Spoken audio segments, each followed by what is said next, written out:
Miał być to odcinek o nowościach, jakie się pojawiły w Benku i miałem go nakręcić jako odcinek techniczny. Ale zacząłem od przygotowania kampera po zimie, po tych mrozach, które odeszły. Okazało się, że zima dla mnie, a raczej dla Benka nie była łaskawa, chociaż dla mnie też, bo będziemy musieli podnieść małe koszta z tego tytułu. Słuchajcie, spuściłem wodę na zimę, ale nie spuściłem z tego filtra, jak widzicie, to jest filtr węglowy. Ja zaraz Wam powiem całą historię. No i ten filtr węglowy pękł, oczywiście tutaj na górze go rozwaliło, ale co jeszcze jest ciekawe, zobaczcie, też rozwaliło go w środku. Czyli woda go rozsadziła. No podejrzewam, że to wtedy, kiedy były te trzaskające mrozy. Ogólnie wodę spuściłem z całego układu w kamperze, dosłownie do zera. No ale no widzicie, no zapomniałem tego z filtra. Już mówię o co chodzi, już Wam pokazuję. Kto nas ogląda, to wie, że tutaj mamy instalację. To jest już wymieniony filtr, że tak powiem, jeszcze bez wkładu, bo wkład idzie. A to jest właśnie filtr, znaczy tak, tu jest filtr węglowy zamontowany, a to jest filtr UV, który jest tutaj, zaraz będziemy przekręcać.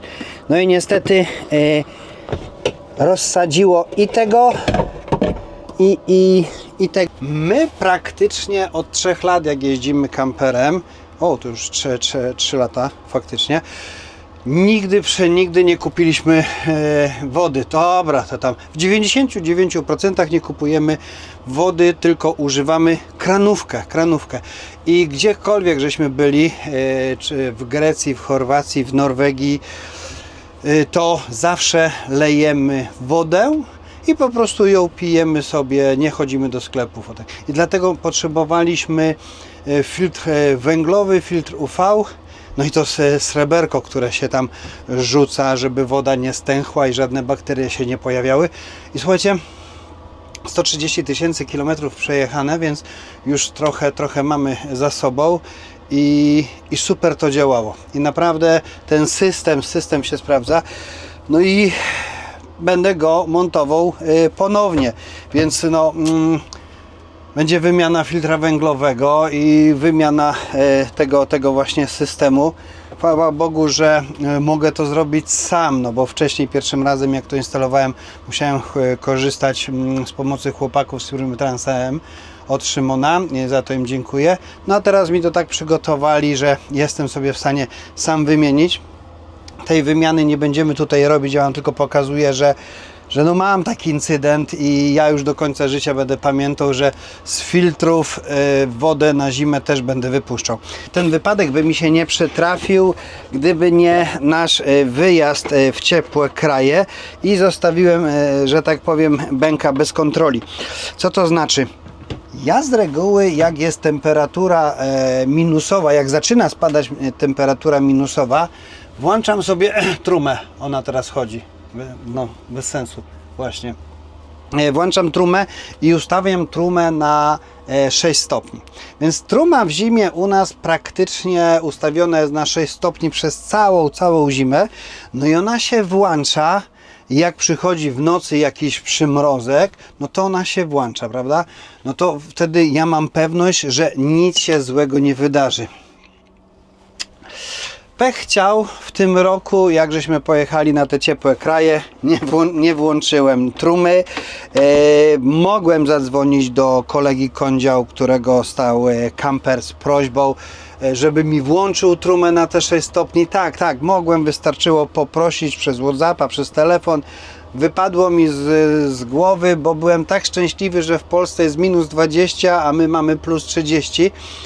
I z tej szczęśliwości właśnie dzisiaj będę montował nową UV-kę, nowe filtry węglowe. I mam nadzieję, że jak to zamontuję, to już jest koniec strat i większych strat nie ma.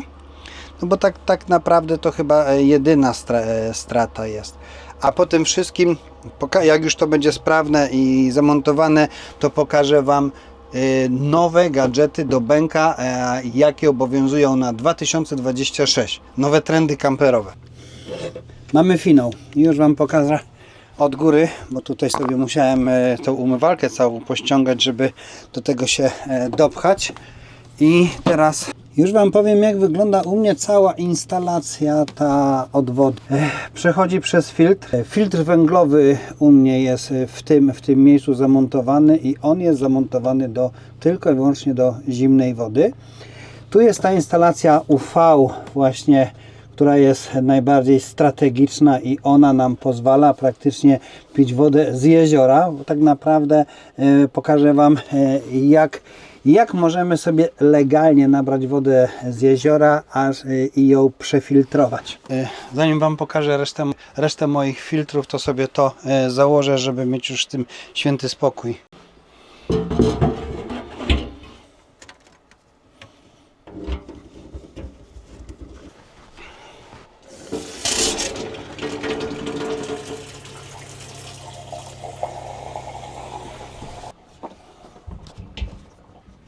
Cholera jasna, kapie mi tu. Cholera jasna, kapie mi tutaj. The next day. No i mamy kolejny dzień, to znaczy już parę dni po tym, jak zamontowaliśmy umywalkę i filtry. I słuchajcie, jesteśmy nad jeziorkiem. Pogoria numer 4. Tu jest, że tak powiem, latem tu przyjedziemy. A ja Wam przyjechałem tutaj pokazać, jak wygląda mój system filtrów, żeby można było z takiego jeziora dosłownie czerpać wodę i pić.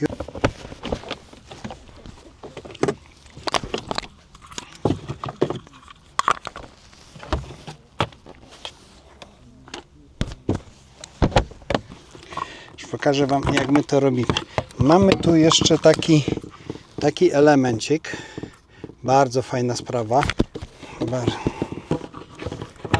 Dobra. I normalnie zawsze do tej pory,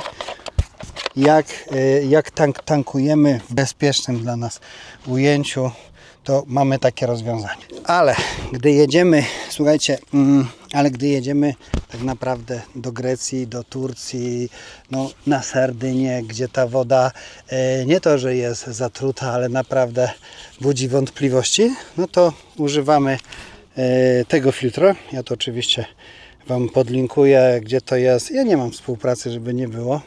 Po prostu pokazuję, jak my to używamy. Jak widzicie, on już jest dobrze zdarty. No i ale żeby go podłączyć, no to musieliśmy korzystać z takiej przejścióweczki. Ja sobie tą przejścióweczkę zrobiłem właśnie na potrzeby tego filterka. Więc w tym momencie mamy pierwszy etap filtrowania, tak? Jeżeli rury są zardzewiałe, no to rdzajcie nimi. To się pyta, z kim rozmawiasz. Z widzami. No, mówi, że ci chyba gorzej już jest. A teściu jest z drugiej strony kampera i się pyta, z kim ja rozmawiam. Wracając do tematu, obecnie korzystamy trochę z innego filtra. Ten jeździ z nami, jak najbardziej tak, ale w tym momencie mamy taki mniejszy, słuchajcie. Taki, no genialny, prawda? Taki filterek i on robi prawie to samo, co ten duży. Ja tak widzę, że jest miniaturyzacja. Przy pierwszym filtrze jest potrzebne, żeby jakieś tam taki muł, piasek, czy ten żelazo, opiłki żelaza ze starych rur. Słuchajcie, niejednokrotnie na dzikusie w różnych miejscach będziecie nabierać wodę.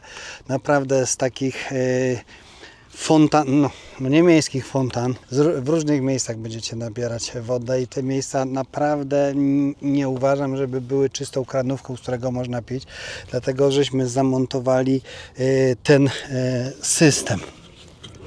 I ja Wam powiem, tak jak Wam mówiłem wcześniej, ten system mamy od początku w Bęku i on się nam sprawdza.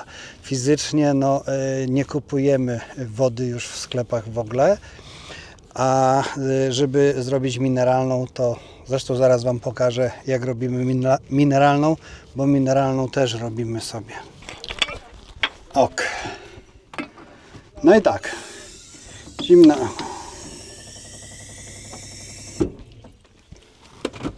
No i nasza produkcja wody gazowanej. Każdy chyba zna sodę Stream. Ja lubię na raz, Adrianka lubi na 3 razy. No i szczerze powiedziawszy, normalna woda gazowana. O, La Perla z kryształu. Bo my teraz, jak wiecie, kryształy zbieramy, bo kiedyś żeśmy zbierali magnesy, a teraz kryształy zbieramy. I dokładnie tak wygląda teraz u nas proces filtrowania wody, żebyśmy mogli ją spokojnie sobie pić.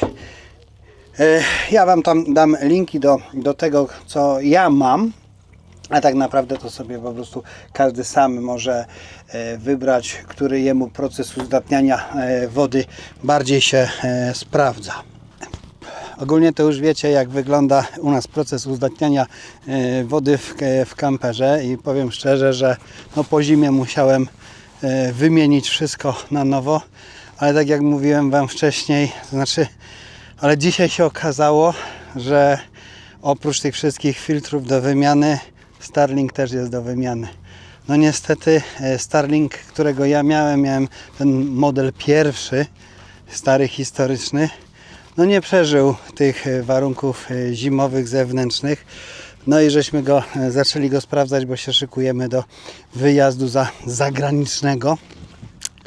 No i się okazało, że Starlink też jest kaput. Więc kolejna inwestycja, no niestety, tym razem pójdzie w Starlinka.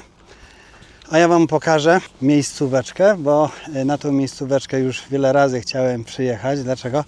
No bo ona jest na Śląsku, czyli najbliżej naszej chałupy, bo jak wiecie, jesteśmy z Katowic. No jak jest coś tak blisko domu, no to ciężko przyjechać, zajechać. A teraz już wiemy, że na tak zwaną Pogorię, jesteśmy na Pogorii, no to jednak tutaj częściej będziemy zajeżdżać, bo miejscówka, jak sami widzicie, zasługuje na uznanie. Woda tutaj jest po prostu jak z kranu. Aha, żeby nie było, no to tutaj te chłopaki tutaj przyjeżdżają, bo tutaj jest zjazd na łódkę, na skutery. Kto ma skuter, to właśnie przyjeżdża na Pogorię. I tutaj na Pogorii można poświrować. No my skutera nie mamy, ale mam kolegę z pontonem.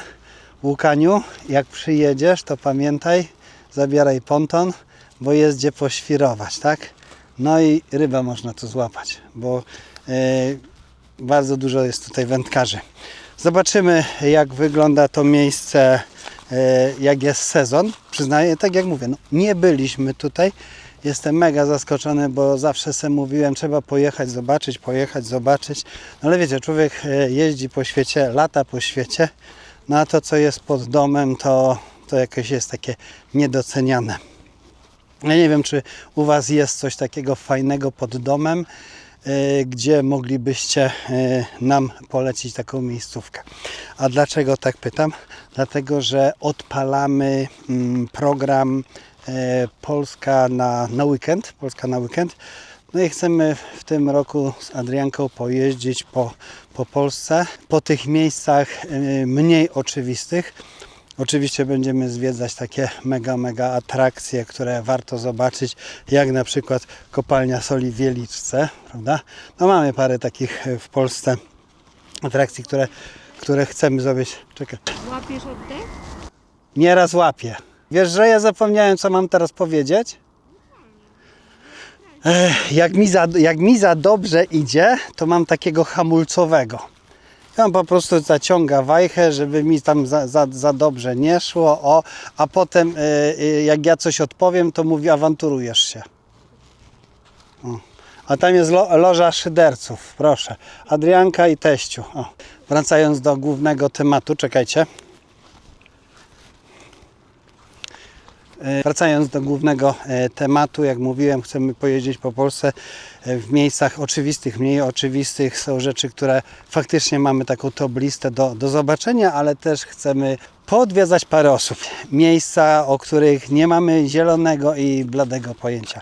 Słuchajcie, gdybyście mieli ochotę, dajcie nam cynk na takie miejsce. Ja niejednokrotnie się przypomnę, żeby ktoś dawał nam cynk, bo wiadomo właśnie jak jest takie miejsce jak to tutaj, no to jest nieoczywiste miejsce i to miejsce trzeba dostać z cynku od kogoś, żeby tu przyjechać. Jest fantastyczne, obłędne, piękne, no ale jak ktoś nie dostanie cynku, no to tutaj nie trafi. Aha, i od razu mówię, jak macie kampery typu Integra, no to tu się nie pchajcie. Tu wjeżdżają tylko blaszaki i to prawdopodobnie na takich terenowych oponach. No bo teren jest iście, tu wszędzie jest piasek, tu wszędzie jest piasek piaszczysty. Ja nie chciałbym kogoś tutaj wysłać, żeby się zakopał, żeby tutaj się zakopał i powiedział, no a InstaVan Live tutaj nas wysłał i powiedział, że jest fajnie, a my teraz traktor będziemy tutaj ściągać. Więc jak widzicie na załączonym obrazku, nie jest to miejscówka na Integry, ale na takie blaszaki właśnie, na takie offroady, jak tam mamy, jak najbardziej tak. W tym roku projekt Polska na weekend.